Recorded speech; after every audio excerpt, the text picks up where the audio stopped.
All right. Okay. Feels good to be back on another episode of the Inner Circle podcast. Once again, another week, another crazy week of video game talk. We're missing some panel members tonight. One of our guys is still at work. I think Post Up may be on his way. Um, so look, we got a lot to discuss, man. It's been a really great month for Microsoft. I really have to admit, man, they really made some big changes. It may not be the AAA impact that people want, but listen, I have to say that video games are video games. I had a long discussion on Twitter today with a lot of different people, and I want to give my opinion on some of the way we look at games today. Just isn't the same as the way we look at games in the past because of a number of reasons. And I think there's an element lost when it comes to playing games. I don't know if it's the culture of the console wars, the fanboy banter going back and forth, people being podcasters and that having a role in their podcast direction, because again, negative content brings positive views, and when you're doing these things, it brings you money. So when you have a lot of negative content and you have a lot of views, if you're above a certain threshold with YouTube, you're making bread. You know what I'm saying? And you need that to continue to keep doing what you're doing. In some aspects, it's really good for some people, and in other aspects, it may not be good for people. So I don't know, man, but it's just a weird flex. So I definitely want to discuss some of that, my thoughts on that and everything. But me and Karaba, we're gonna hold it down tonight, man. This is basically going to be the Xbox PlayStation show tonight. It's definitely a lot to discuss industry wise, and very excited to start to break everything down. So let's get this party started. Here we go.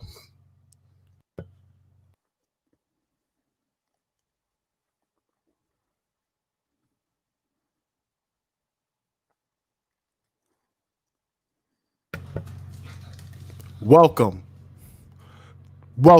to the Inner Circle podcast. Can you hear me, Karaba? Yeah, I'm hearing you. You're Okay. doing your intro. My bad. Welcome to the Inner Circle podcast, premier podcast for Xbox. I'm your host, OX3KLL, with my man Karaba. Stop. And we are the Inner Circle podcast. So, listen, man, recently there's been a lot of video game releases over the last month. And the latest one has been Flight Simulator and Battletoads. And I want to talk about Battletoads. And while I'm here, I actually have a pretty long stream of some gameplay that I pulled off today. I'm going to go ahead and stream that. Just give me half a second to pull that up real quick and tweet this out. But Karab, I heard you play Battletoads. What'd you think of it? Yeah, I actually, coincidentally, I literally started the game and I just finished the first mission when I saw you streaming Battletoads yourself. Mhm. So I went to your YouTube channel and dropped a like and told you about that. I'm not sure if you paid attention to that. Yeah, I had so here is the thing with me and Battletoads. I never played the original, Oh, okay.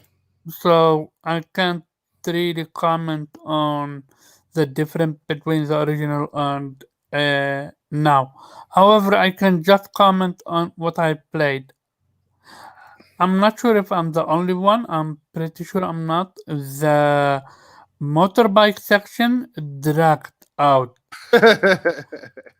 Like for I'm not joking. It legit felt an hour and a half hour for me. Well, you know what's funny about that? The funny thing about that is that section is actually a real section in the original game. And the original game is one of the most difficult sections in the game, where you literally had to jump ramps that were coming at you at full speed. The crazy part about it, I think back in the day, it was 2D. So everything was coming to you from the side. So you had to kind of like look at it from that direction. I can't remember if it was 3D or they had a flat screen, but it was pretty crazy back then. I'll be honest with you, the one in the past is a lot harder than the one now, honestly. A lot. Oh yeah, I'm aware. And to be honest with you, at the very end, it got significantly harder, way harder at the very, very end with the narrow corridors. That was intense. Um, I really and again I have not played Street of Rage also for a very long time, so Hmm. I didn't play Part Four. So I'm not sure if Part Four had upgradable combos or a new combos you could learn, Hmm. but I really wish that Battletoad has something like a grab mechanic where you can grab an enemy and then toss them or jump and do an attack with it, like something to mix it up.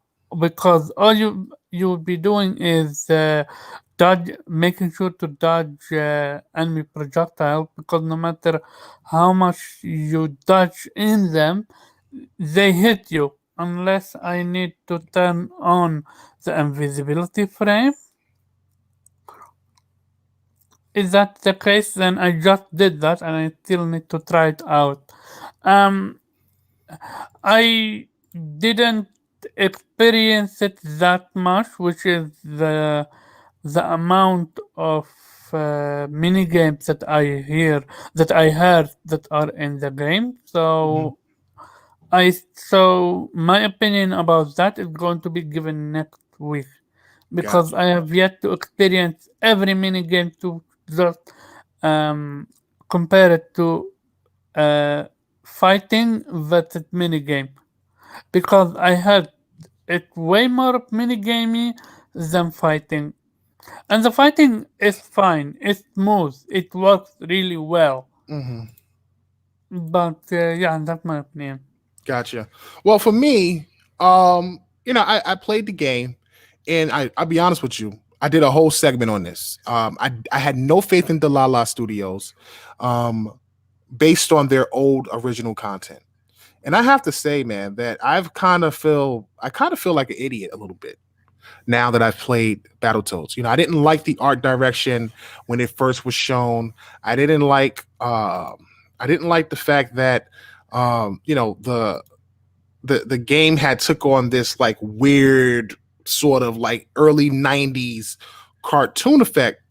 And I start playing the game and I realized that the game is really the way the art direction is built and the current dialogue of the game and the story, it all blends perfectly.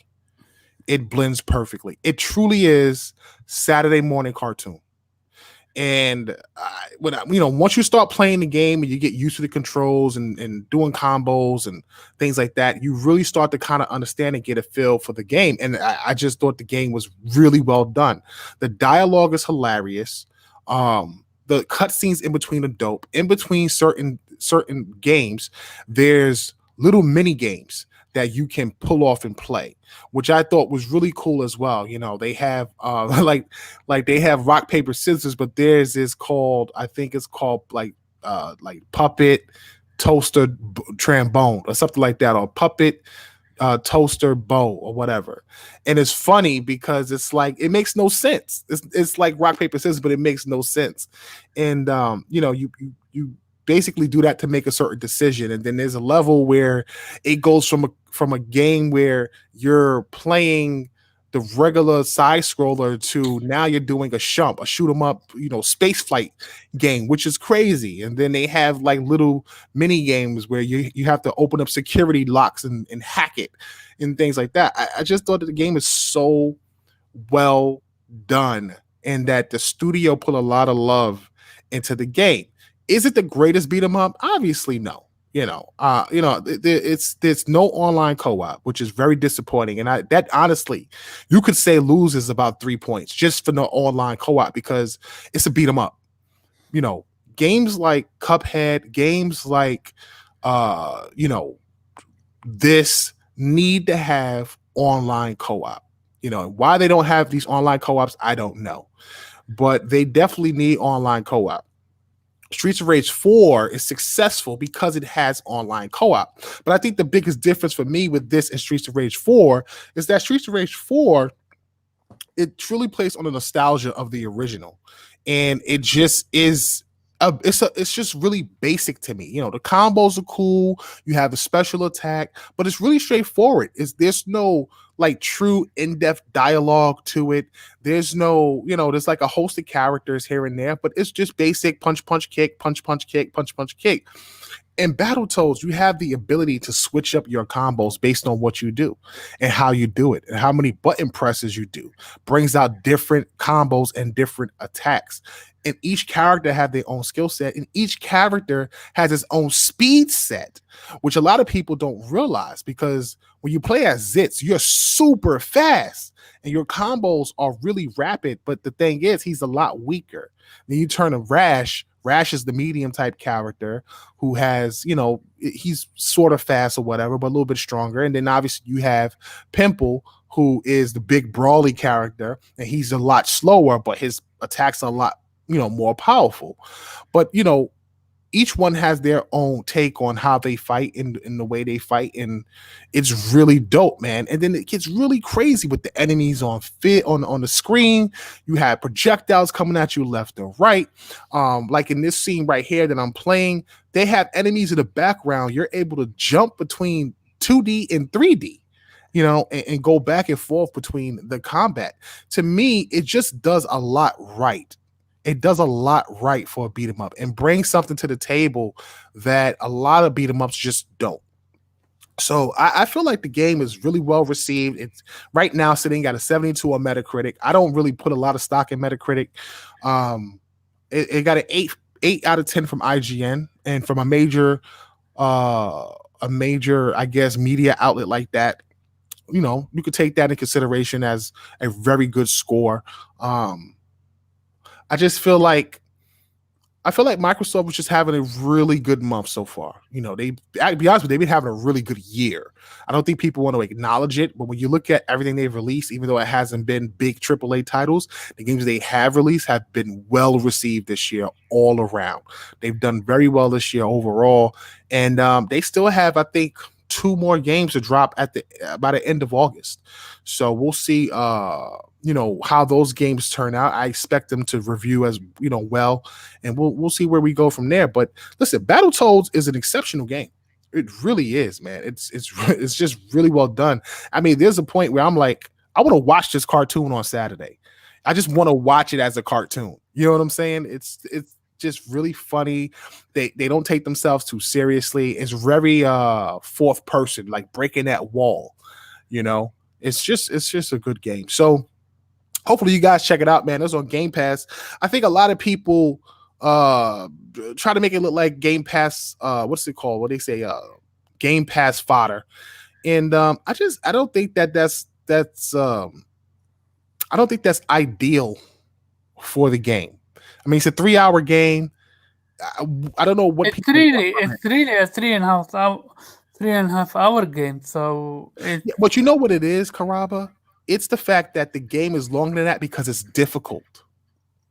Like the difficulty, like there's a level, and I don't know if I recorded it. Maybe we'll get to it or not. I'm not sure. But there's a level where you are on a slide, right?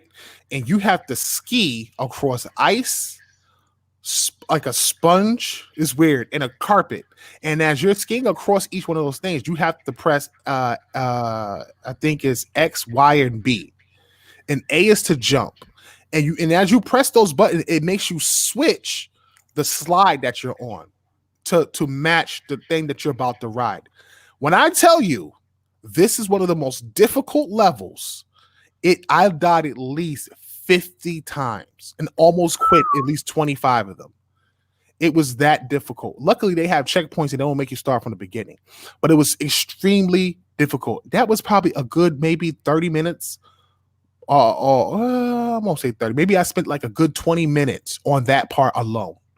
You know what I'm saying? So it's like a game could be 3 hours, but the fact that the game is difficult extends that time. You know what I'm saying? How much time you put into the game, because the difficulty makes it a lot longer than the 3 hours that it's supposed to be. So very interesting way that they did that. But I like the game. I didn't even beat it yet. I had to take a break because I had played so long all this morning. But I'm going to go ahead and probably knock it out tomorrow. So I'm excited to go ahead and finish that up as well. Um, let me see here.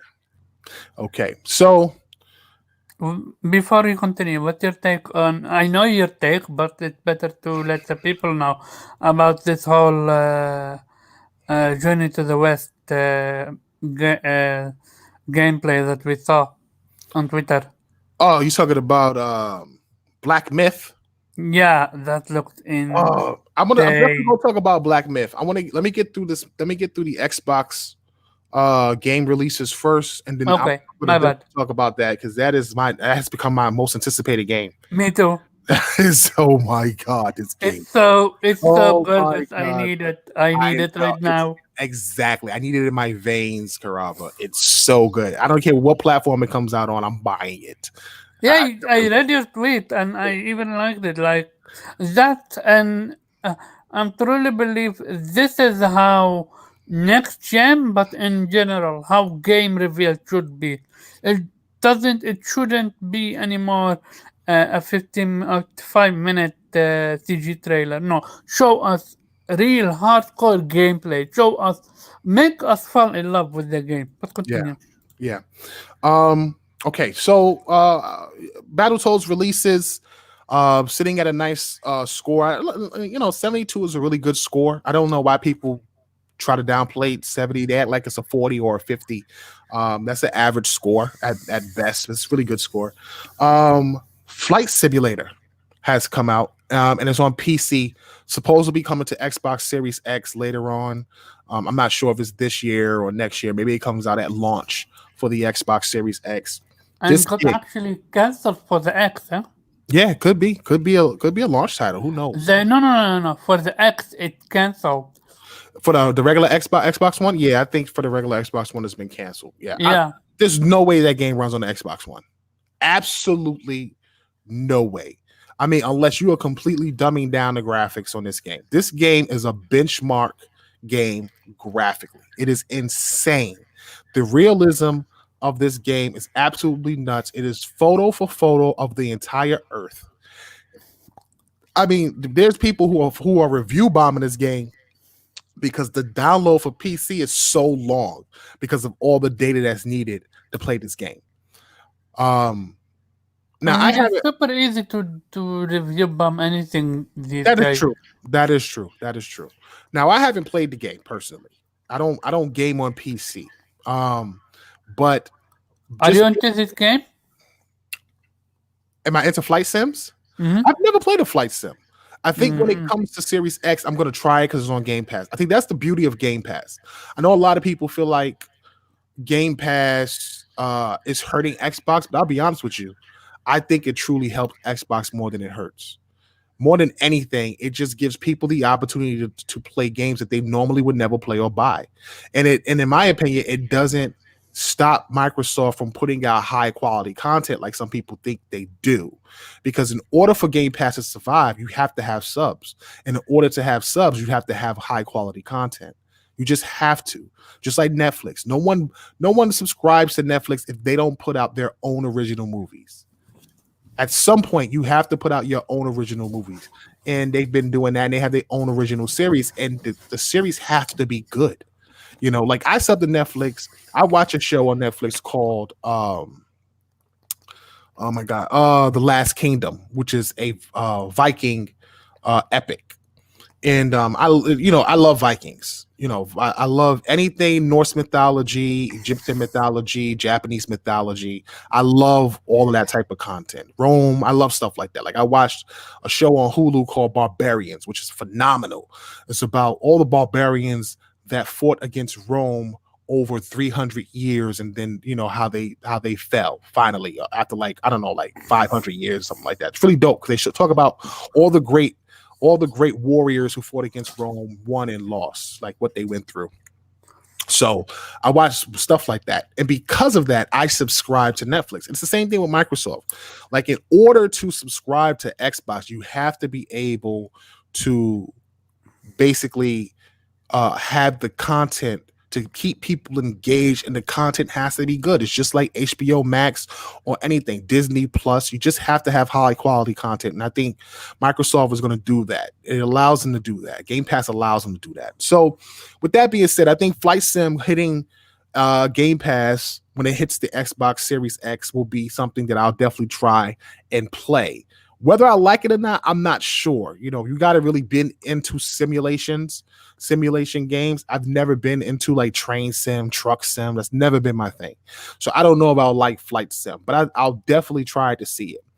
But with that said, this game has reviewed extremely well. I think it's sitting at a 94 meta, which is very impressive for a simulation game. Um, and that's another release from Xbox Studios, Sobo Studios. Now, it's not an Xbox studio per se, but it is an Xbox first party game published by Microsoft, but it's made by a third party. And a lot of people feel like they should pick up Asobo as well. Asobo is a studio who made what's that game called again with the rats? Oh, a Plague Tale. Yeah, A Plague Plague's on Tale, the correct. Tale. Yeah. So they made A Plague's Tale, and they've done some other content as well. But they knocked it out the park with A Plague's Tale, and now they've knocked it out the park with with Flight Simulator. So I think that if Microsoft decides to make that move, they would be an excellent pickup. I think they have the talent, and they have an opportunity to really become a big factor within Microsoft first party studios. They would definitely have the financial backing and support. I think it would be a really good pickup. Did you get a chance to play Flight Sim? Me? No. I am first of all, my laptop can't run it.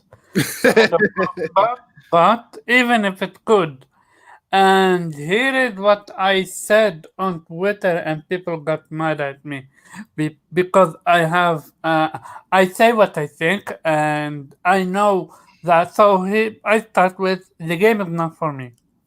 Okay. So I call it sleeping sim. I should have added sleeping sim for me. I think if I added that, I would have had zero problem.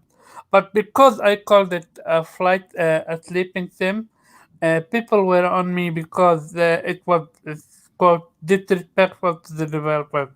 Despite the fact I never said anything negative about it, I just said it's a boring game. It's like literally to me, and I experienced it with Red Dead Redemption 2. I fell asleep while playing Red Dead Redemption 2. So I know which game would legit put me to sleep, which game would not.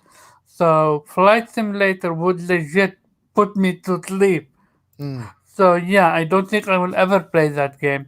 But I'm not going to hate on that game because it's a boring game. Like if people enjoy it somewhat, enjoy it. right, right, right, right. Listen, I think that if you call it a sleeper sim, people are going to take offense to that. I mean, no matter how you look at it, it's going to be offensive because you're basically saying it's boring, and for some people, it's not. Even if it is for you, that's like somebody saying, you know, uh, what's that game like? The The Order Last of Eight, Us is boring. No like problem. like You can like say that. like the Order 1886. They called that a walking sim. Mm-hmm. Even though a lot of people love the game and think it's a cult classic, I feel like they want a sequel for the PlayStation fan base. A lot of Xbox guys call it the walking sim, so it doesn't really get a lot of recognition. I Which is, think the order is my mistake. And by that I mean I was interested in the game, mhm, and when I saw that it got a low Metacritic, I didn't pick it up. mhm, And um, I would have actually done the same thing to Days Gone, but then I watched a YouTuber stream it, and the game looked fun as heck, and I legit bit myself, of course not literally, bit myself up for not picking it back then. So I simply bought Days Gone then. I played it and I platinum it. One of the best games for me I ever played. I like mhm. the concept. I like everything. So I am going to definitely play the other 1886 if they announce a sequel because I do know I am aware that the game ends on kind of like sequel waiting, but more like an unfinished story. Right. So, but so yeah, I understand. I truly believed, used to believe in the Metacritic system, Hmm. but Metacritic is such a flawed system. It's unbelievable. It is flawed. It sucks because I'll be honest Yeah, with you. There's so many like Metacritic really takes a lot of cues from a lot of websites. And I'll be honest with you, there's websites that honestly just shouldn't be up there. I don't, maybe they have legacy. Maybe they were popular a very long time ago, but I think Metacritic should to take their cues from maybe 10 or 15 websites at the most, not hundreds, not 50, not I 20, because so at some point it just gets so skewed that it just doesn't make sense. And then like some of the developers and some of the things that they be saying, like some of the reviewers, it's just out of control. Like the reviewer who's like, "Oh, it was too much water or too much A button." It's yeah, like, come on, bro, yeah. really? Like this is what we're doing here, and you're a major website. It makes no sense to Happened have with these Days type of views. Gone. Yeah, Happened with Days Gone. She literally called the game racist because all the the white infected zombies. were white zombies, Yeah, and despite the yeah, that's fact stupid. they literally explained in the game why they are white. Yeah, It's yeah. like it almost feel they so it's either two things. Either they don't pay attention or they don't care about the game, or the third thing, they are on such tight schedule that they don't pay attention to the game that they are playing. They just playing the game on motion, just to get through it. They don't really sit down and play and enjoy the game. Right. So I think, and this is just my opinion, I believe that Metacritic knows that they are flawed, but the console war is such a big traffic for them that they simply are okay with being flawed Right. because it's uh, in Steam reviews you can't actually post a review. If you post a Steam review, you will the people will see how many hours you have played from a game, Hmm. and that can literally solve one of the biggest problem for Metacritic, which is who is playing the game for real, who is not. And that's how you can then find out who is review bombing the game, who is not. But I don't believe that will ever change because one, it's Metacritic. Two, again, they get so much traffic from console war BS that, and they literally they kind of edge it up with almost every release. They are now tweeting on Metacritic on on Twitter. This game is going to be released in date blah blah blah. How much cost is going to be, and then a few hours before it release, in 30 minutes you're going to see the meta score for blah blah blah. It's like this is a business for them. Right. Right. So yeah, this Yeah. is why Yeah. I don't believe it will ever change. Right, right, right. I got you. Well, for Microsoft, man, they've had a great month so far. Obviously, Battletoad. I mean, a great year actually. You've had Ori and the Blind Forest released to like high 90s, if you want to go ahead and call that. You had Gears of War Tactics released in the 80s. You got Flight Sim, which is another title that hit the 90s, and now you have Battletoads, which hit the 70s. So right now Microsoft is having a really good year when it comes to their releases. They still have Tell Me Why to release at the end of the month, and then on the final day or close to the final day of the month, they have Wasteland 3, which is a big RPG coming up. I wouldn't call it AAA, but it definitely has a lot of depth. I'm hearing that it has over 60 hours worth of gameplay, so it's going to be a really big title. And listen, I'm really not the type of guy that kind of plays those type of RPGs, like those sort of like strategic type of RPGs where you kind of look down. But I played Mutant Year Zero on Game Pass. Shout out to Game Pass for that game. Because I would have never given you Mutant Year Zero a chance. But playing it on Game Pass allowed me to sort of play that game. And it kind of was like it's like a Fisher Price. It's like the Fisher Price strategic RPG game for people who want to play those type of games. You know, most of those games usually come with a lot of characters. You know, 5, 6, 7 characters, and you play with them on screen, and you have to be able to strategically move them left, right, up, down, or whatever.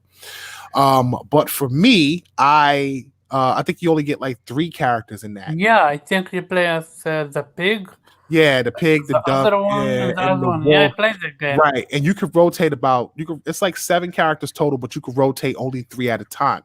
And by the time I got to the end of the game, it was excellent. It was phenomenal. I loved it. And I wound up beating that game. And ever since then I've been trying to find games very similar to it. So I just been out there, man, trying to figure out what Oh, to play with that particular game or whatever. there You want to say close something?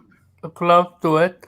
There is a different game close to it. I will need to look. Yeah, there's games like that, like XCOM. Look, no, no, no, no. This one is set in I think Japan, and it's kind of stealthy. It's like a play on commandos, but in Japanese. I think I seen that. I might Yeah, have seen that. I might have it's- played that game. Is it Shadow Tactics? indeed, Shadow Yeah, Tactics. yeah, Shadow Tactics. Yep, I played Shadow Tactics, and I've Okay, had fun with that as well. That one is really good as well. okay. But yeah, man, I'm looking forward to Wasteland. I want to see what it's like. Hopefully, it turns out really good. The story's really good. It looks like it's going to be a really good game, so I'm excited about that. All right, so before we jump into the 505 topic, man, I want to talk about this game that they've been showing on Twitter. There's a game that has been announced today that was trending called Black Myth. What is it? Wukong. And basically, what this is a story game based on the lore of Goku. Now, not the Goku you know from Dragon Ball Z, but the original Goku, who is the God Goku, the monkey king or the monkey god from Chinese Journey of the lore. West. Yeah, Journey of the West, correct. And they basically have given him his own game based on the Journey of the West story. Now, when you see this game, when I tell you this game looks absolutely incredible, I truly mean this game looks absolutely incredible. This game has to be close to done because they showed 13 minutes of it. I know some people were talking about this is how you show a game. I just don't think people consider that the game is pretty much done. There's a lot of CGI that we've been getting lately, and I think that's because those games aren't done and they don't really have gameplay for it. Whereas Journey of the West, Black Myth, Wukong looks like it's done. 13 minutes of gameplay, the way it plays, the action that was shown, the combat that was shown. This game looks ready to go, and I You am think so so? excited for it. Yes, absolutely. This game is ready. Probably a few more months of polish, but I believe this game is running. You have 13 minutes of gameplay to show. This game is definitely ready to go, and it's probably going to release later on this year. Right now, they're saying it's for PC and upcoming consoles. They didn't name the consoles. They didn't name if it was next gen. They didn't say PS5, Xbox Series X, or Xbox, PS4, Xbox One. But we do know that it is coming to consoles. I don't know what console was coming out for. Me too. You know, I have a hunch PlayStation because PlayStation have been supportive of Chinese developers a lot yeah, lately. yeah. I'm not like I said. I'm not sure which one it comes out for. What I do know is if it does come out for a particular platform, that's the platform I'm buying. Yeah, That's what I know. If it comes out for PS4, and if it doesn't come out for PS5, I will buy a PS4 as cheaply as possible to play that game, and then trade my PS4 in for my PS5, or hopefully it's backwards compatible, and then I can just play it on PS5. But at the end of the day, I want to play this game with a passion. Very excited for this game, and it's done by a small studio, but it's really well done. These are the type of studios that companies like Microsoft and Sony really need to grab and snatch up.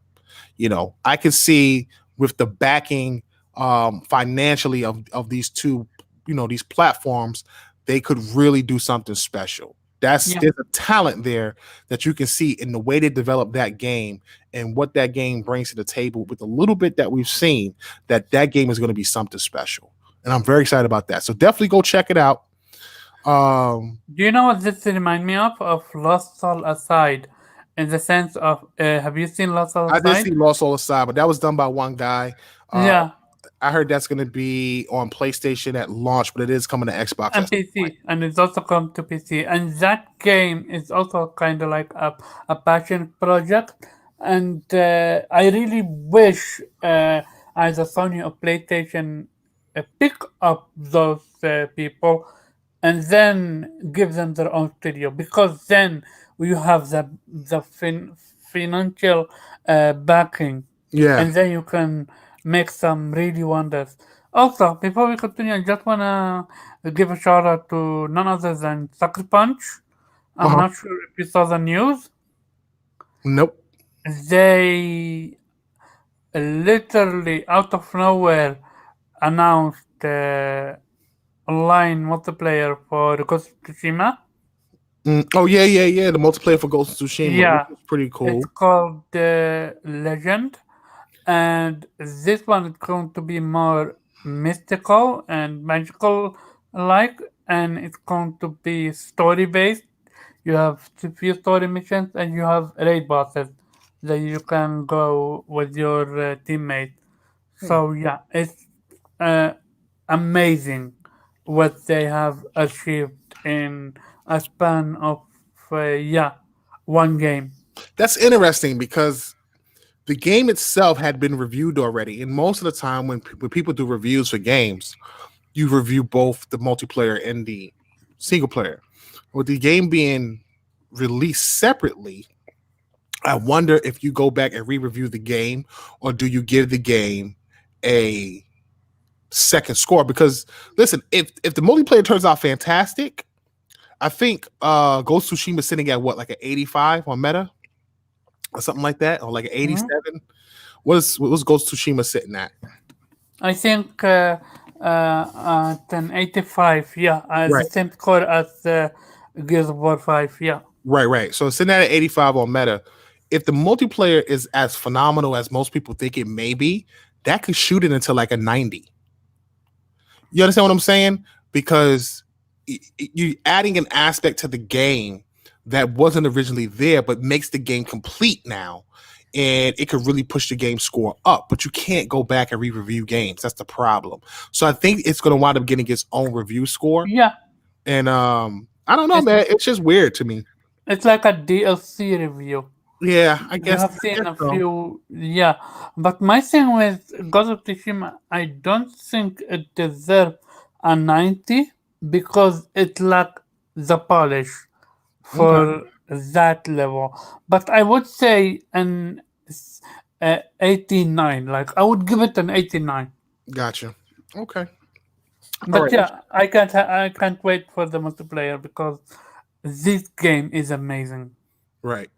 All right, let's jump into 505. So 505 have come out and put out some news recently. And listen, with next generation consoles and next generation games coming, it was very interesting that they had decided to go ahead and try, and at least some developers are going to go ahead and upgrade a lot of these games for free, and when it goes into next generation. So like if you bought a game for PS5, I'm a PS4 or Xbox One, they were giving away free upgrades for the Series X and the PS5. Can you Well, remind me what 5 does? 505 makes they published Remedy's Control. Oh, controller. Oh, okay, Right. okay, okay. So Now I know what it is. Control is they're not giving an upgrade for Control. In fact, what they plan to do with Control is basically make you repurchase the game, but at a higher price for the upgraded version of the next gen game, basically. So if you want Control with all the bells and whistles for next generation, you need to be able to purchase the Ultimate Edition, which I believe is $70 in order Uh, to get the basically graphical upgrades and graphical enhancements for next generation. can't so I need to ask you about this. And can't this work with not much smart delivery, but more like backward compatibility? It does not. So Then you are so if you wanna play Control on PlayStation 5, you're forced to buy that $70 you edition. I mean, even if you bought the, I think if you want the upgraded version with all the bells and whistles, the ray tracing, the graphics, you have to buy the Ultimate Edition. If it is backwards compatible, it will be basically you'll be basically playing the original game from the PS4 and the Xbox One, which But is with higher insanely frame rate, and no, that's it. Oh, no, even no, so no, not even that. not even that. Just the Oh, same game. In order to get that stuff, you have to pay for the Ultimate Edition, which is $69.99. yeah, not cool. And yeah, and it comes with it comes with all the DLC and all that stuff like that. But in order to get that upgrade, you have to purchase that. I think that is absolutely terrible for your fans who have gone out and supported you when it came to picking up that game. And a lot of people just feel like the reason why they're doing that is because the game just didn't do well. It didn't sell well. This is what I was talking about last week with Remedy. I was saying that, Remedy gets this sort of like status that they are this like amazing studio that people want PlayStation and Xbox to buy. But the thing is, when you look at their games, when they're finally purchased, they don't do extremely well. Like a lot of their games become cult classics, and they don't blow sales numbers out of the park. I don't know why that is. They get this what's the word I'm looking for? They get the status as if they're on the level of a Naughty Dog or Rocksteady or something like that. And then, when you hear about their games being sold, they don't hit the way most people would expect. So Hmm. I think that them now trying to capitalize sales wise on the next generation, I think it sucks. It's just bad business move. I Now have a I don't know if that's Remedy doing it or 505, but yeah, whoever's doing it, it's pretty bad. I have a question. And this so as a gamer, you know me, I'm against this. However, as uh Um, if I was Fire 505 or Remedy themselves, don't you think then it would be super easy? Do you think that they are doing this to prevent what I'm about to tell you? Like, imagine you buy Remedy for PlayStation 4 or Xbox One for 15 bucks right now. Like it's literally what, 20 bucks, 15 bucks right now. Mhm. And then you ask for the upgraded, and then you expect it to be upgraded to the PlayStation 5 version. Do you think and Xbox Series X version? Do you think that's why they are not allowing it to be free? And they're forcing you to uh, buy the upgraded version. No, they just try to make more money. That's it. There's no other reason not to do this. Everybody else is doing it. All they're trying to do is make more money, because even if you wanted to put the upgrade in, you could put the upgrade in on a repurchase and be like, we have an Xbox Series X and a PS5 edition. It doesn't have to be the Ultimate Edition, but they're making it the Ultimate Edition. And, Hmm. and because of that, that just screams money. You know what I'm saying? So Yeah, I don't agree with the practices whatsoever, yeah, especially when you have literally Kena is allowing you to get the upgrade for, and you get upgrade from PlayStation 4 to PlayStation 5 for free. yeah, yeah. I don't know. It's definitely a tough situation, bad business practice. I don't know what they were thinking in that regard, but it's very unfortunate that they chose to go that route. Really is disappointing with 505 games. All right, so before we hop into our last couple topics, I want to talk about PlayStation recently came out and had what's this guy's name? Is it Hurst? The guy who Herman Host. Herman Hurst. He came out and talked about how Herman Host. will have the best PlayStation lineup in history, or the best launch lineup in history for PlayStation 5.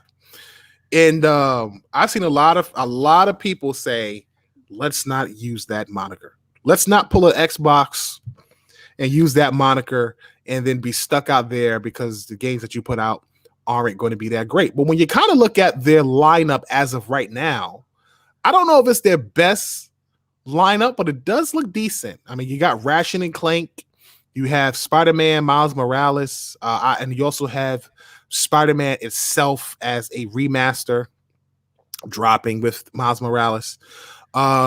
You have Rumor of a Demon Soul you have remake Demon being Souls.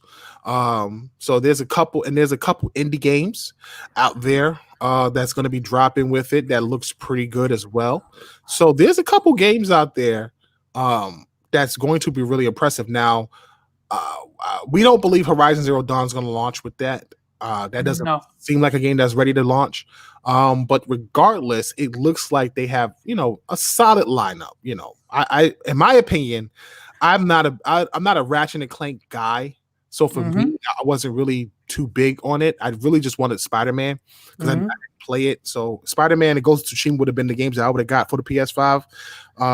But I don't know, man. I don't know if that's the best lineup Sony has ever put out. I remember buying a PS2 and having Devil May Cry, Onimusha, The Bouncer, and I can't remember the other game. Was it Battle Arena Toshiden? No, that's PS1. I can't remember the other game for PS2, but PS2 had an amazing launch lineup at one point. It was pretty well. I don't know if Devil May Cry was a launch title. I don't think. Also, they have Godfall. You forgot to mention. Yeah, I don't know, man. I know. Look, for me, I am iffy on Godfall because I need to see more, and also I need the game to be way more polished. And I'm starting to believe that online games can't be done well unless they sacrifice. They add microtransaction or loot boxes Oh, in it. this is the level that I was telling you about earlier. If you can see it, where I think I saw it on a review. What review I saw? bro, this level is insane. You have to switch on the fly. Now, this part is not really that hard. It's when they start putting obstacles in the way, and you got to jump and switch at the same time. Oh my god, forget it, bro. I died so much here. Like literally, the rest of this stream is just me dying. it's super frustrating. But anyway, So I believe so. Here is my thing. I've been gaming since the PlayStation 1 and earlier. However, I never really paid attention to launch lineup and so on and so on. So I can't really speak about that. But what I will say is it definitely beats the PlayStation 4 lineup by a long shot. Because PlayStation 4 we had what, Knack and I think a few indie games. wasn't that great.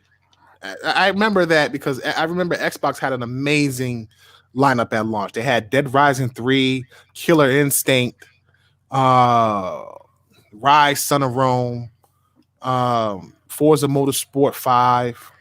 Yeah, they had a really good lineup. So I do believe so it all depends on when the games are coming. Like if it is the same day or a few weeks, a few months, or even a year or two between when you can qualified as a launch lineup when to which date is that can be qualified as a launch lineup. That's why, because who knows, maybe Horizon Zero Dawn can be qualified as a launch lineup. If that's the case, then yeah, this could be their best one ever. Right. I got you. I mean, if Horizon Zero Dawn, I guess if it hits that launch window within that 6 month launch window, I guess it could be considered a launch title. Um, you know, I think, but after about a year, man, I don't know. I think after about a year, that's it.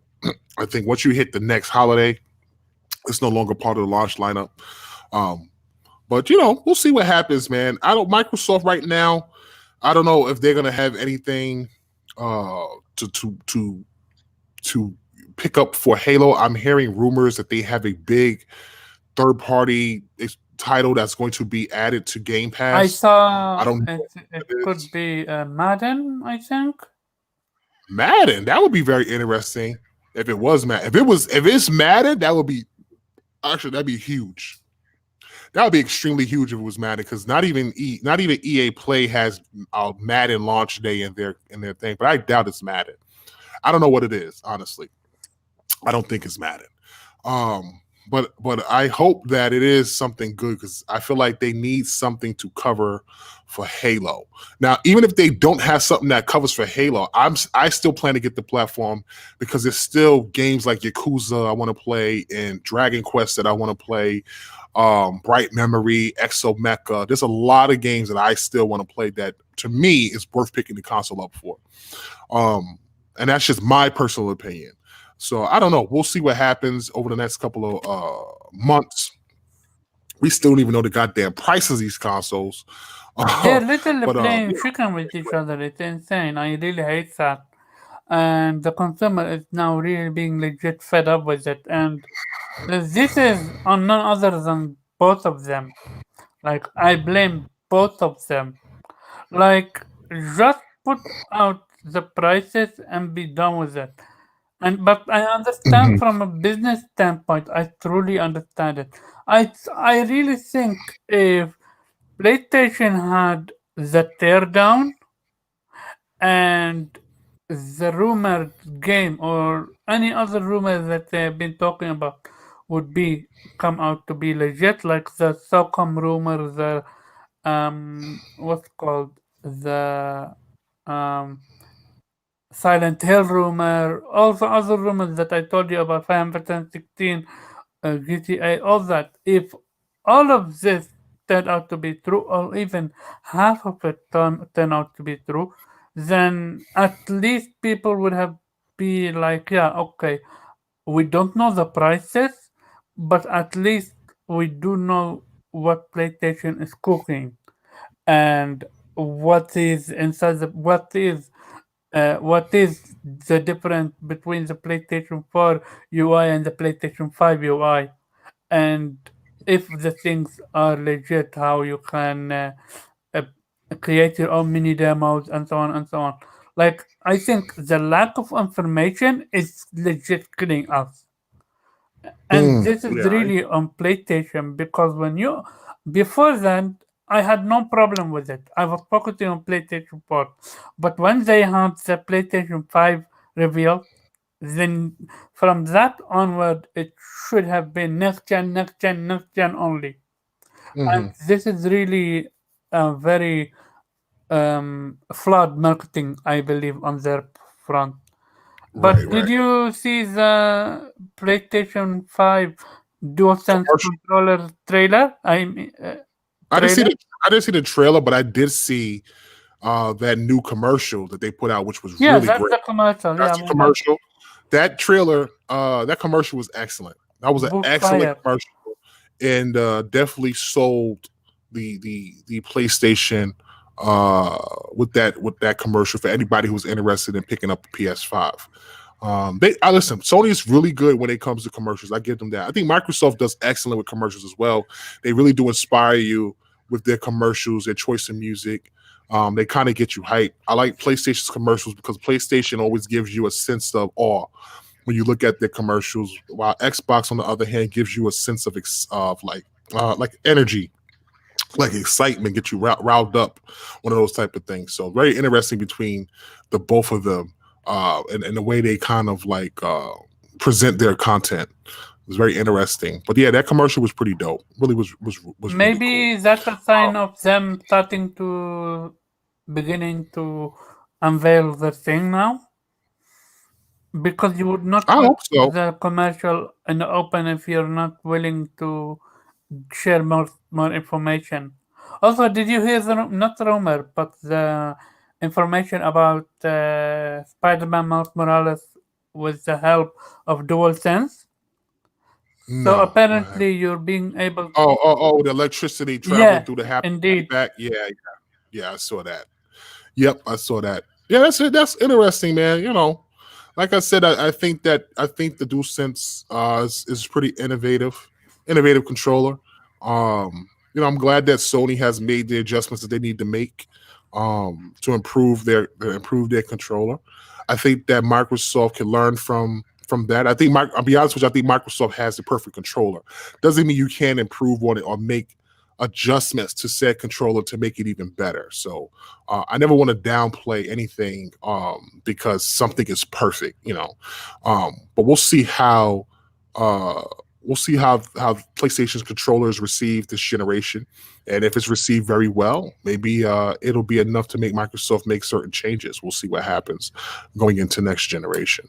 But anyway, let's move on. So, Microsoft had a teardown with hot chips recently, and a lot of people were all excited. You have all these armchair developers, real developers, talking about Xbox and their new content for their console, and people are very excited for this thing, man. Like they're really hyped for the next Xbox based on what I've seen. The problem that we have is that there was a recent, I guess you could say, miscommunication between people who are reading the information and sort of using it as a negative against Xbox when the developer is actually talking about all developers, whether Xbox or PlayStation in general. And one of the things they talked about was how traditionally developers, Microsoft has have this dedicated architecture for ray tracing, where it doesn't have to rely on the GPU or the CPU to pump out information for ray tracing in their games. It has its dedicated chips for it. The problem that the developers are having or is that they are used to and are more comfortable with developing games by traditional methods. And that goes for both Xbox and PlayStation and just developers overall. A lot of people feel like it's because the developer who's talking about it is a developer for Microsoft. But the reality of it is he's speaking about all developers. It's just much easier to develop games the traditional way because ray tracing is very resource heavy. It's very resource heavy. And it can basically hurt frames per second. And that's one of the things that and it can hurt resolution. And that's one of the things that developers would rather not use if they don't have to in order to get their game perfect and where they want it to be. Now, it's not to say that I think you'll get a lot of ray tracing games from first party. I think PlayStation and Xbox first party will take advantage of it the most. I'm not sure if we'll see that from third party devs. And I think that's what the developer is trying to say, that a lot of developers will try to stick to traditional development and not use ray tracing as much. Down the line, they'll probably use ray tracing as it gets much easier to develop games for, and they get more familiar with the hardware. But as of right now, early on at least, I think we're going to get basic traditional games with maybe a little bit of ray tracing in certain areas. Like Spider-Man has ray traced puddles, so they were showing an image of that, and it looked phenomenal. It looks really, really good. Gears of War has ray tracing on it, but that's a last generation title, not a next generation title. So, we'll see, man. We'll see how it all pans out. I think we put too much stock in little features here and there, I think that if developers can make games look amazing and really make them look incredible, regardless whether it's ray traced or not, I think that's more important. And getting games to run properly is more important. I don't want the quality of games to fall to meet graphical expectations. That's one of my fears. Trying to hit a level of graphical fidelity that the quality of the game fails. I don't want that. So hopefully, developers choose the right path they want to take when it comes to their games, and we'll see where it goes. But did you hear about this, Karaba?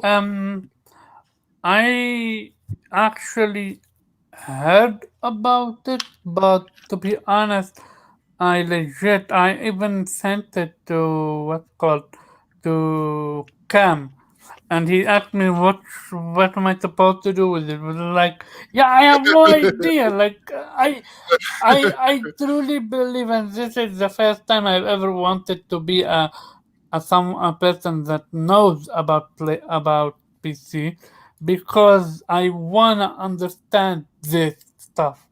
I wanna understand this stuff so I can actually combat the false information, or just add to an additional information if it's true. Like I watched a video from a YouTuber that uh, is, and he said that, and he came to the conclusion that Ratchet and Clank Rift Apart can't run on Series X or even on a PC. So Mhm, it's like, who are you going to believe? It's very easy to mhm. say, okay, I believe you because you're a YouTuber and you seem to know your stuff. But you can easily lie. So it's very difficult to rely on people for your information. It is. It's very difficult. It's one of the reasons why I think it's important to, it's all right if you want to listen to somebody and hear their opinions on things, but I try not to take the opinions of everybody as fact Yeah. until I get more information from actual developers or I see it with my own eyes. I think that's the key factor here. It's like you really have to wait before you can make a true judgment, because the last thing you want to do is have egg on your face. You know what I'm saying? You don't want to talk about something because this person said so and so and so, and then this is in your history now of speaking on it and backing what this person said, and then boom, if you find out that that's not true at all, and you look like an idiot. Mm-hmm. So I think the last thing people should do is listen to armchair developers, or even listen to some devs who may be behind on some of the technology that's in these new consoles. Honestly, it's just not ideal to listen to everybody. Like, again, there's a lot of people talking about how PlayStation is not RDNA 2. There's a lot of people talking about how PlayStation may have RDNA 3. I don't know. And personally, I Yeah, don't me too. care. You know what I'm saying? Like, I don't know. I don't care. People saying that Xbox can't they don't use 100% of their GPU and CPU, PlayStation does. I don't care. Like, I really don't. You know what I'm Me saying? too. Who knows what either platform can do? What I do know is when they come out, I'm buying them. And whatever games comes out for them that has me interested, I am getting them. And I think that's the most important thing. This banter back and forth about fanboys trying to one up each other over platforms is just stupid. Do you think because I, we are into this business, into this industry, we're seeing all this stuff? Because yeah, listen, I, I think what it is again, I had a whole conversation earlier over Battletoads, and the conversation basically boiled down to people not agreeing with my opinion that Battletoads was a good game and that Microsoft needs to do better. And my thing is, how can you determine what I like, what I think is good? If I'm enjoying something that I find is really good and I think the quality is there and there's a good reception for the game, right? Not a 50s, not a 40s type title. The game is not broken. It tries its best to replicate the difficulty. And this is what I'm playing on right now. It's just the middle. I'm not even playing on the hardest level, which is a lot harder, I heard, than the basic level that we have. And I already died at least 25 times in this one segment. You know what I'm saying? So, you know, my thing is, it's like if I enjoy something and I'm constantly playing it and I'm learning how to play it and I'm having fun, the game has accomplished its goal. You know what I'm saying? It has accomplished what it set out to do. So how is it a bad game because you don't agree that it's a good game? You know what I'm saying? So my thing is, I feel like a lot of podcasters on both sides, whether Xbox or PlayStation, when they have an opportunity to take a negative of something because it may not hit the level that people want it to hit, they kind of ride this negative wave. And anybody who's a part of that negative wave, they bring with them. And it gives them views. It makes them a bigger person. When you have a group of people that agree with you, those people tend to follow you and listen to you and sort of feed off of your negative energy. And I kind of feel like a lot of people out there are really fake and are just doing it because it brings them views or it brings them fans or it brings them subs or it brings them followers. You know what I'm saying? Because you can't sit up here and tell me, oh, I played this game for 3 hours, but you genuinely hate it. That makes no sense to me. It makes no sense that, I beat the game, but you hate the game. Who spends 3 hours playing a game that they hate? You know what I'm saying? Oh, I spent 8 hours or 10 hours playing Ghost of Tsushima, but I hated Ghost of Tsushima. What? What? That makes no sense. I'm telling you right now, if it's a game I don't like within 20 minutes, I'm not playing that game. If I don't like the game within 20, 25 minutes to an hour, I am off that game. So I just find it hypocritical. I just think that it's just people who want to sort of ride this negative wave of attention, and that it's easier to not like something than to go against the grain and like something and then have all these people against you. You know what I'm saying? I just find it very funny and hypocritical in a way. To me, I What do you? see it like this. People are entitled to their own opinion, and Metacritic kind of intensified the notion that a game is good or bad. But the best thing to do is to play it yourself and then give your own opinion about it. If you played it, like I've seen people that say that the game is bad and they have literally played 3 hours of it, and I saw them going from enjoying the game to being frustrated to being angry at the game. So these people I understand. But when you come here out here and say that the game is bad and you didn't even put not even 30 minutes into the game, then you are a fraud, no matter on which platform you are. And it's Mhm. very easy. I think also most it's much now to do with influencers. When you read what influencers are saying and then you see them receiving the gift from either company, it doesn't matter which company, it makes you look at the influencers now with the side eye from, are you really giving critique to a game or are you really just saying what needs to be said to not be blacklisted by such company?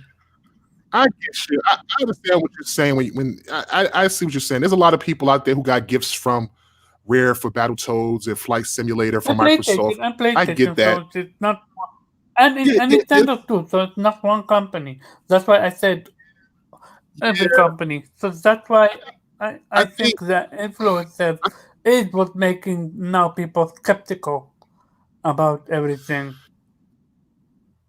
yeah, I mean, I think that when it comes to when it comes to that developers or publishers are really trying to do their best to get the largest influence out there to talk about their game. And whether that's negative or positive is up to the influencer. Um, I don't really look at it like they're bribing them. I just think they're trying to market as much as they can. Um, because I know people who get those type of things and talk crap about the game. Like I've seen Angry Joe get something and crap on it. You know what I'm saying? One of those type of things.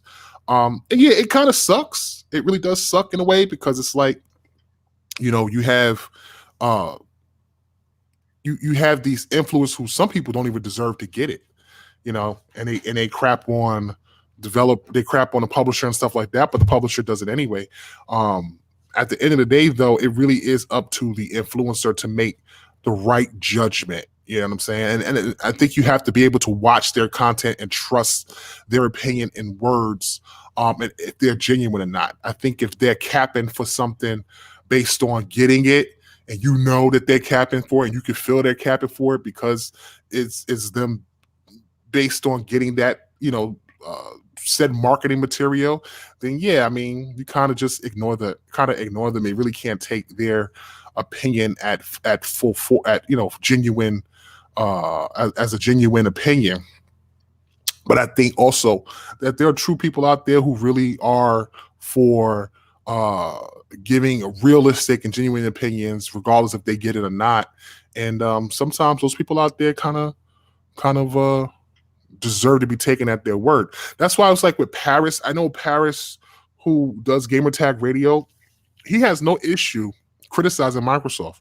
Literally, they talked about how Microsoft didn't have a game of a generation.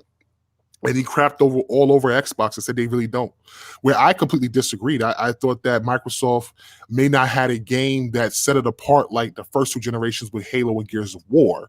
I would admit that. But to say that they didn't have great games this generation is false. You had Ori, you had Cuphead, you had the Forza Horizon series. They had good games in Halo, Gears of War 4, Sunset Overdrive. You had cult classics in Rise, Son of Rome, Quantum Break. I don't like Recore personally. Some people do like Recore. They want to get their game back. I don't know why, but people want to get Recore remade and stuff like that. So there are games out there that, listen, for whatever reason, even if it didn't review well, to say that Microsoft didn't put out good games is false. You know what I'm saying? Mm-hmm. It's just disappointing. It's like no one says Days Gone is a bad game, even though it's a 71 meta. People still include that game in as a good game for PlayStation. You know what I'm saying? I remember when the game came out, there was a lot of criticism for the game, but PlayStation fans loved it. There's a lot of bugs in the game, but PlayStation fans loved it. And I think that's what really truly matters. That's all that matters. If the fan base loves it and they're supporting the game and they're buying the game, that's all that matters. You can always make improvements in the second game. You can always make improvements on that franchise. So it's no different than what Microsoft was doing. If you have games that people are into and people are supporting that game, you can always make improvements if you want to go ahead and rebuild that, that sequel or that franchise. So, are the games game of the year material? No. Even though I thought Forza Horizon 3 should have been game of the year, even for a racer. They should really consider it. I mean, that game was that good. Forza Horizon 4 with the season changes was crazy. Like being able, like the season changing 1 week to the next week, like 1 week is spring, the next week is winter, and changes the entire open world. Like you're driving 1 minute and you can't cross the lake, and then the next week you can cross the lake and experience a whole different area because the lake is frozen. That's crazy. And it had its own story where it was like you had to either, I think in 4 and 3, you were a part of the Horizon Festival. In 4, you were the boss and had to get people to join your festival. It was really good game. It just does not get enough credit. It does not get enough credit. And it's funny because third party always gets the game of the year. They always fall into, not third party, excuse me, third person cinematic games always fall into game of the year. No other games truly fall in that criteria. It's very rare that you get another genre of game to fall into game of the year criteria, and that is a major Do you problem. think it's because most of the genre falls under the niche category? No, I just think that people judge game of the years because of story. Like no one, like when you do game of the years, the majority of the game of the year games are really based on story. Like Call of Duty sells the most, never gets nominated for Game of the Year ever. You know what I'm saying? I think the only time, like I said, a shooter really got nominated for Game of the Year was was it Overwatch. Overwatch? Yeah, Overwatch got Game of the Year, and that's because the game itself was just over. It just came out of nowhere. You know what I'm saying? It really came out of nowhere and just took over everything. Even in that instance, the characters themselves were unique with their own individual stories. They had little anime cutscenes for each character. Like there's an element to Overwatch that made you interested in the lore and story of Overwatch, even though it was a multiplayer only game. So it really sort of brought something different to the table. And I kind of respect Overwatch getting Game of the Year. But when you look at the categories for Game of the Year, 90 to 95% of the time, it's a third person story driven narrative game. Mm-hmm. And I just don't think that is I don't think that's fair for other games. I don't think it's fair for uh other, whether it's a multiplayer game, a strategy game. Like there's no RTSs getting that. There's no like CRPGs getting that. Like they just don't get nominated. And they could be phenomenal. They could be 99, 95s. Like when Death Stranding got nominated, when was the last time you ever saw a game that was ranked like 82 get nominated for Game of the Year? And do you remember people were hating it, saying that it because Kojima is a friend with Jeff Keighley? Right. So, there's just something there where I it's think like, Game of the Year is the same story with Metacritic. It's also a flawed system. But again, it yeah, generates revenue, generates buzz, and yeah, that is it true. generates also sales for such It company. does. Yeah, it definitely does. Um, let's jump into our final topic real quick. So, if you haven't heard, a lot of scandals going on in the industry once again. Mm-hmm. Um, we recently found out that the head of Ubisoft has basically been sweeping, I guess you can say, negative feedback, harassment under the rug over at Ubisoft. Ubisoft has a terrible culture, um, terrible harassment among its employees, and the head has been sweeping this stuff under the rug and sort of ignoring the complaints.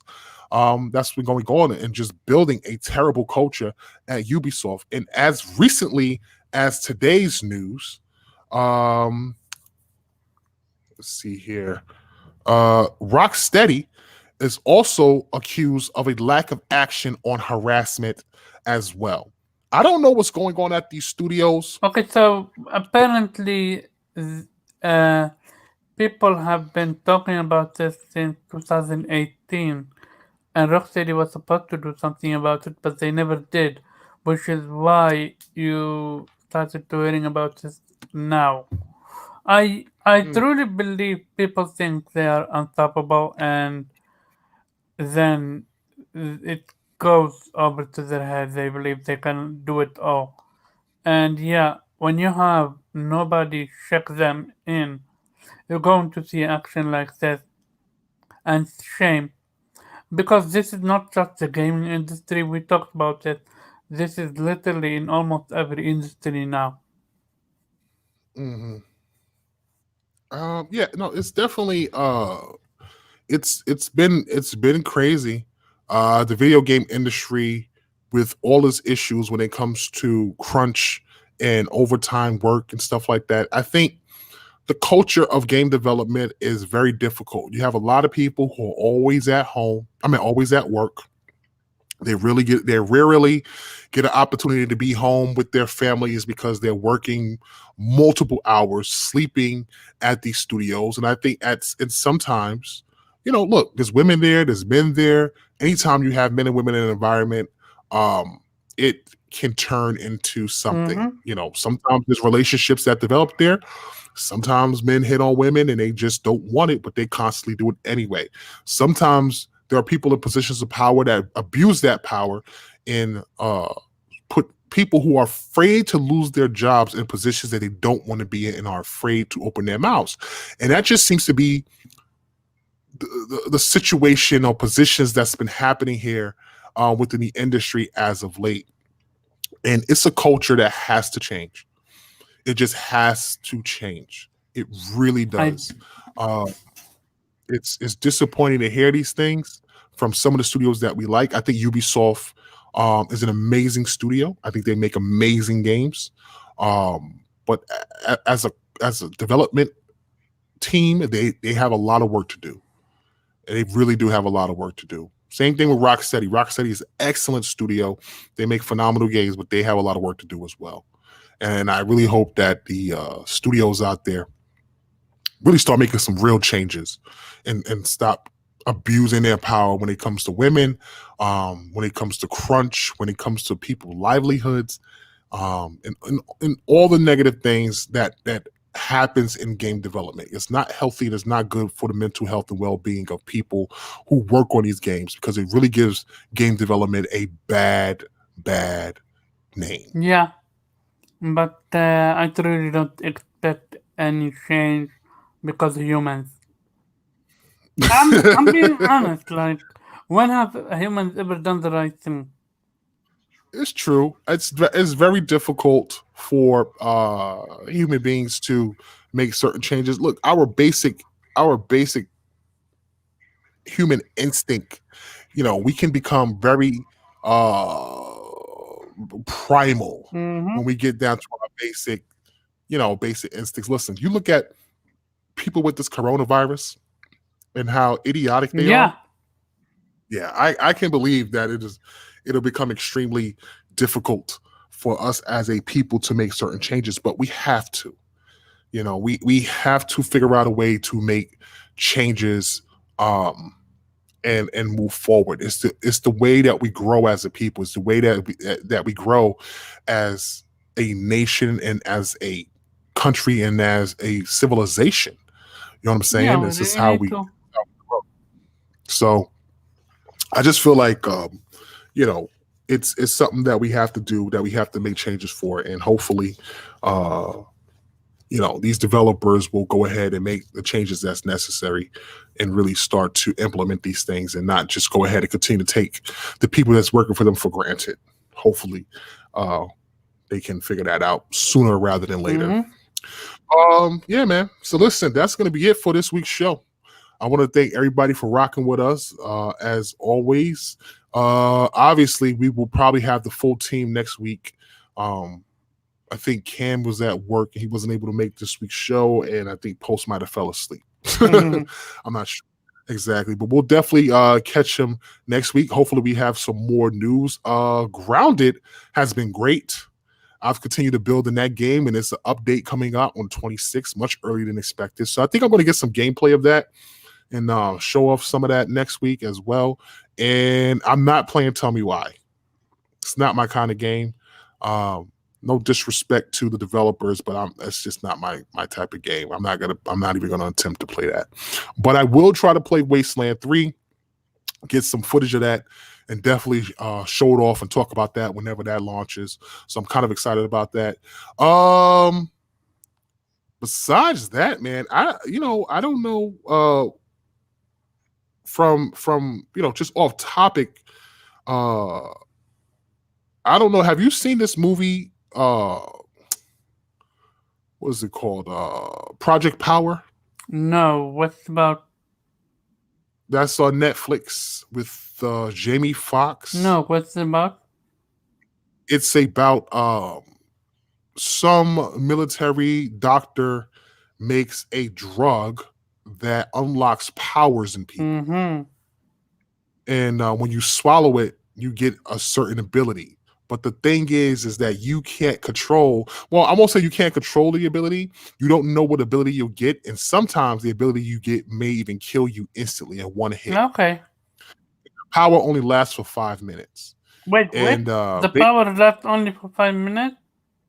yeah, so you have to constantly take the pill Oh. and stuff.